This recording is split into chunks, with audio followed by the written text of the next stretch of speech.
माह शाबान रमज़ान के पेश रू है, एक बाबरकत महीना जिसमें नबी पाक इबादत में कसरत फरमाते थे। हज़रत आयशा फरमाती हैं, मैंने रसूलुल्लाह को रमज़ान के सिवा किसी महीने में इतने रोज़े रखते नहीं देखा जितना शाबान में। रसूल पाक फरमाते हैं, शाबान ऐसा महीना है जिसमें आमाल रब्बुल आलमीन की तरफ उठाए जाते हैं।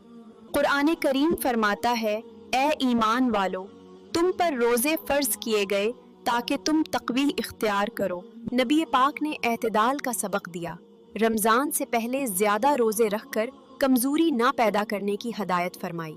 शैबान रमज़ान की तैयारी का महीना है। इबादत, ज़िक्र और इस्तिग़फ़ार में इजाफ़ा करें ताकि दिल रमज़ान के लिए तैयार। नफली रोज़े रखें, आमाल की अहमियत बढ़ाएं और रमज़ान के लिए जिस्मानी और रूहानी तैयारी करें। ए अल्लाह, हमें शाबान में इबादत का बेहतरीन तरीक़ा अता फ़रमा और रमज़ान में कबूलियत नसीब हो। आमीन।